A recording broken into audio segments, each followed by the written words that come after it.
Well, I would say overall we survived it. We didn't play as well as we would have liked. I don't think we pitched it as well, and we didn't execute things as well.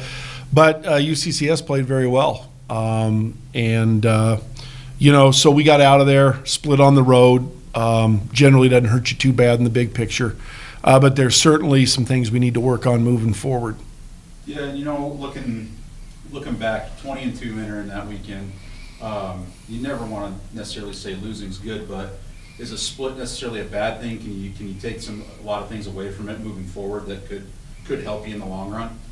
Well, I think we've taken several things away from it, and I think we were a little complacent. I don't think we were on the top of our game, but some of that is they played well. We can certainly play better. We need to work hard in a few areas that we're going to address this week, so that they aren't problems later in the year at more crucial times. But to your point about the split, in my career as a coach, I can't come up with too many splits that hurt you long term. They don't necessarily help you. But some of this is keeping from hurting yourself too bad at any point in time. Questions? Do you feel that, coming off of that big series against Mines, you get the sweep here at home, was there a little bit of extra confidence heading into the road trip where maybe it's like, okay, kind of take a step back and, see some areas that still need improvement as the season goes on?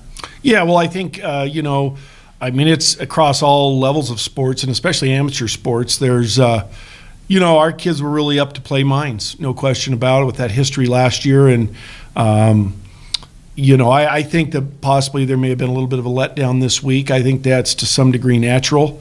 We try to combat that, in different things. But once again, I thought UCCS played really well. They have a good club, and we certainly don't want to take anything away from them. But I do believe we come out of that series with more information on our team, individual players, and things we need to clean up to be a serious contender at the end.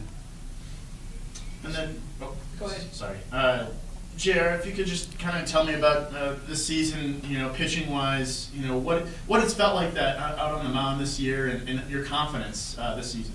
Yeah, it's felt great to be back. I mentioned last year was really tough for me mentally, physically, everything. It was probably the toughest year of my career, but it's been great to be back competing, give it one last run with the team. How does the body feel, and how are you kind of easing in? Do you feel like you're going at the right pace here to go the duration of the season? Yeah, I feel like I'm at the right pace. It was just kind of pacing myself early, not to throw too many pitches, first couple starts out of the gate, but it's been feeling good. And then kind of your early on success, did you see yourself really coming back this strong right away, or did you think it was going to maybe take some time to get to that point? No, I'm always confident in my abilities, but I just felt like I was going to come back and be the same person I was, not try to think about any of the injuries or anything like that. And how's the team kind of helped you out? And it looks like this season the pitching depth is pretty strong. Does that take away some of the pressure maybe on you to get ready to perform at the high level right away? I try to keep the same pressure on myself regardless, but it's helped. We got a lot of guys that can throw, and that's been different about this year than any other year, really. Did you throw much at all last summer? Or you just pretty much I took the summer off. Yeah, it's just kind of, and then ease back obviously in the fall and all. But I know Coach said we're really going to limit his pitch count, and then I think third start out 100 pitches. It's like, okay, he's ready to go. It just looked like totally ready to go. Yeah, when I'm in there, I don't really know how many I'm throwing. It's just kind of how I'm feeling, and I was feeling good. And then after the game, you see, I threw 100-some pitches, and I still felt good after, so that's all that matters. Well, early you were very efficient in your pitches. You were getting out of innings quick and getting ahead of hitters, and sitting out last year. Did you just study hitters more, or just? Not as much studying, but just kind of watching the game more. You kind of grow to appreciate it a little more. You know what I mean? Mm-hmm. I don't want to say trying harder, but it just made it more fun missing last year, coming back this year. Yeah, especially, you have a great freshman year, the arm flares up, they shut you down for the playoffs. Sophomore year, you come back, last year, shut down. It's just like, I want to be there at the end. Yeah, that's the big thing. Was it sophomore year when we were in the World Series? That was That was crazy. That was so much fun. Hanging with the guys, you're basically with them for the whole week, 24 hours a day. And we just want to get back there and show the younger guys what it's like. How's it been facing both brothers this year? Oh, it's fun.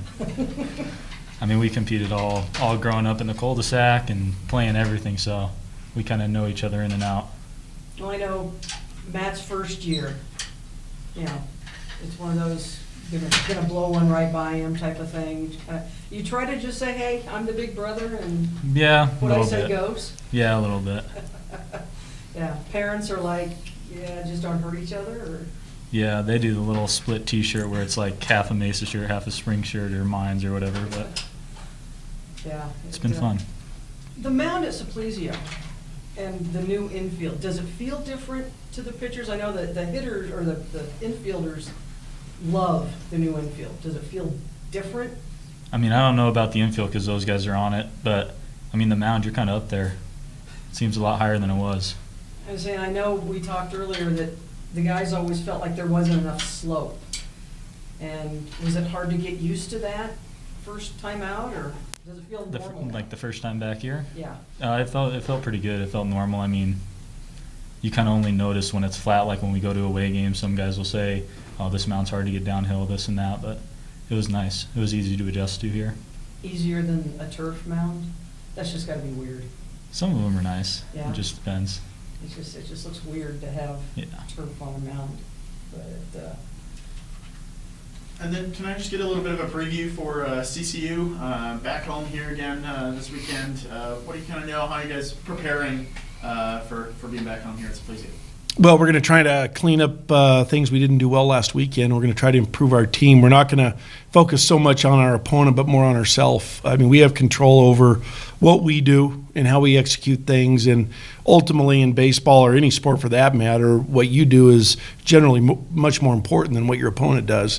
And, we have to catch it and throw it, and we have to pitch, and we have to be better at the plate, continue to cut down our strikeouts. We're above the norm for us in that area, and so we're addressing that along with some other things. So, really, it's just we're in the process. We're going over the top of that. We're just passing the midway point now, and we need to start seeing incremental improvement to the end. JR, for you, how important is it to come back home after a split series, get back on the right way, and start winning again at Supplesio? Yeah, it's big. I mean, I think this last weekend kind of was a wake-up call. I don't want to say it was good for us to lose, but I felt like it'll really help us in the long run mentally, kind of get us back in the groove, The strikeout issue, is it just not being selective enough, being too aggressive? I think our pitch selection is poor. I think we're overly aggressive in the wrong counts. We're just too fast at the plate. And a lot of times that's a result of guys trying to do too much. So we're going to try to back them down a little bit. And, if they really buy into the team concept, which we preach, then, you can relieve some of those pressures of having any one guy feeling like they have to do too much. And I think we've had a few too many guys feeling like they got to hit a home run or they have to hit a double, rather than just putting it in play, hitting it hard, and swinging at the right pitches. And I know you've talked a lot about your pitching depth and all. Still trying to find looks like the right rotation of guys. Well, I mean, Or you is it do. still experimenting. It's a little bit of both. This weekend we weren't going to have the services of Boudry or Wilson. We've shut them down for a week, both of them. So going in, we knew we weren't going to have them, and it offered an opportunity to pitch some young kids, and give put some more innings on some guys we don't have as much information on. And so, no, we have more information in that area as well. But, yeah, I think I think every club looks for the right combinations, and I don't think I've really ever been part of a team where we finished the year exactly the way we started, because things happen during the year. And guys, there's ups and downs for everybody. And the key is trying to pick the guys that are hot to put in the lineup and put the pitchers in the lineup at any given time that give you the best chance to stay in the game and win. I know not having JR, part of his freshman year and then pretty much all of last year, just kind of a settling feeling, knowing that he's back and looks like he's healthy again. And Well, certainly, anytime your best players or pitchers are healthy and performing and back, it's always a good scenario. We just there's obviously no negatives there. And, a lot of times when you start off the weekend with a strong outing, things tend to be contagious a little bit in a lot of instances. And that can elevate other guys' performances. You think that mentality of maybe trying to do too much possibly comes from being the #1 team in the nation, having that ranking? Certainly. Those are, I don't care who you are or what level. I mean, those are, I don't know if you call them demons, but those are real things that you have to contend with. And it's external pressure, if not handled correctly, can make guys tired or over try. And, you try to frame that in a way that helps you improve your performance, not hinder it, but it's difficult. If it wasn't difficult, you wouldn't see the high seeds in the NCAA men's basketball tournament get knocked off every year. There's a real pressure, and teams come at you with a low risk, high reward proposition.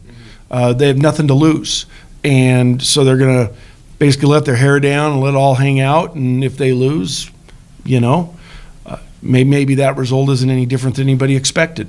And as the team that's the favorite or that has a target on your back, there's more responsibility there. It's hard to win when you're expected to win. And I've always said it's hard to win, but it's even harder to win consistently.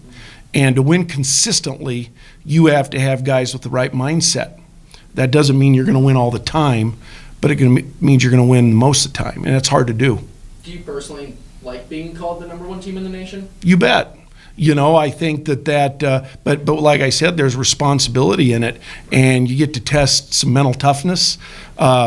You end up getting everybody's best effort, meaning other teams, other players, they elevate, they have nothing to lose, they want to measure themselves against you. I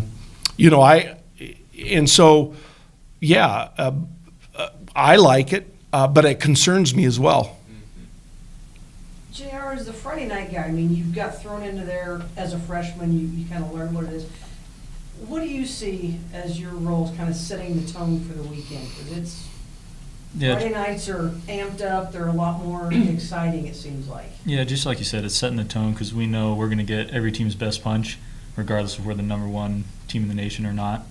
And you can just tell they come out a little more excited to play, and your job's to shut them down right off the bat. The players like #1, #2 in the nation, all the rankings, or I know he tells you to handle it. But Yeah, it's cool, but you try not to look at it. I try not to look at the stuff till the end of the year, because that's when it really matters. But you just got to keep it in the rearview mirror and keep plugging along.